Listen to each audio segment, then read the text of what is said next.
మాట్లాడడానికి G Satish Reddy aeronautical society of India president గారు ఉన్నారు. సార్ ఇప్పుడు యూత్ ఫ్యూచర్‌లో ఎట్లా దేశానికి ఎట్లా కంట్రిబ్యూట్ చేస్తే బాగుందనుకుంటున్నారు?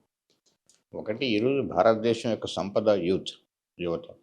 ఎందుకంటే భారతదేశానికి లో ఉన్నంత యువత ఎక్కడా లేరు.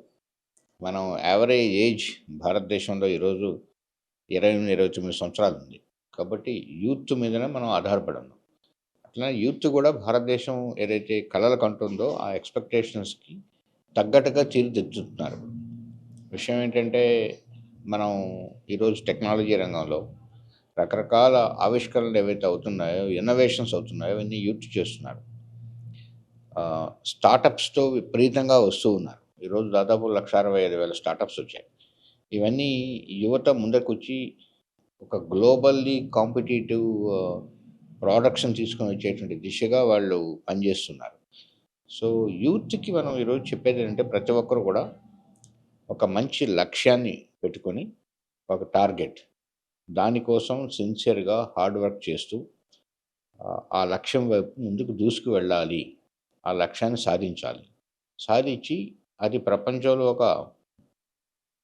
ఒక గొప్ప విషయం అయ్యే విధంగా చూసి, తద్వారా తనకి, దేశానికి పేరు, తర్వాత దేశానికి సంపద కూర్చోవాలని చెప్పి కోరుకుంటున్నాను.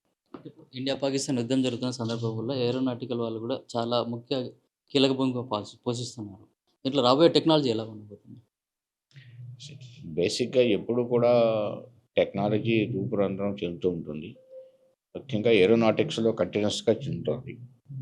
ఇదివరకు యుద్ధ విమానాలు, హెలికాప్టర్స్ ఉండేటివి. దాని తర్వాత మనం డ్రోన్స్ చూసాం. యూఏవీస్ వచ్చాయి. దాని తర్వాత అన్‌మ్యాన్డ్ సిస్టమ్స్ వచ్చాయి ఇప్పుడు. ఇట్లా రకరకాల టెక్నాలజీస్ ఎప్పుడూ నిరంతరం వస్తూ ఉంటాయి. ఎవరైతే ఆ టెక్నాలజీస్‌ని మొట్టమొదట తీసుకురాగలరో, మొట్టమొదటిగా టెక్నాలజీస్‌ని ఒక ఆవిష్కరణ చేయగలరో వాళ్ళు ముందర ఉంటారు. వాళ్ళు లీడ్ చేస్తారు. ఏ యుద్ధంలో అయినా కూడా టెక్నాలజీలో అడ్వాన్స్డ్‌గా ఉన్నటువంటి వాళ్ళు విజయం సాధిస్తారు. పల్లవి ఇంజినీరింగ్ కాలేజ్ అనేటువంటి కాలేజీ 16 సంవత్సరాలు పూర్తి చేసుకుంది. 16 సంవత్సరాలు ఒక ఇంపార్టెంట్ పీరియడ్.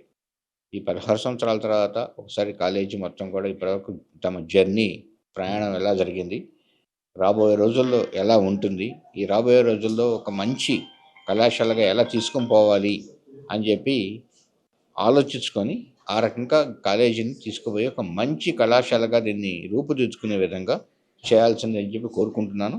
ఈ కాలేజీకి నన్ను పిలిచినందుకు, ఆహ్వానించినందుకు కాలేజీ యాజమాన్యానికి ధన్యవాదాలు తెలుపుకుంటున్నాను. జై హింద్.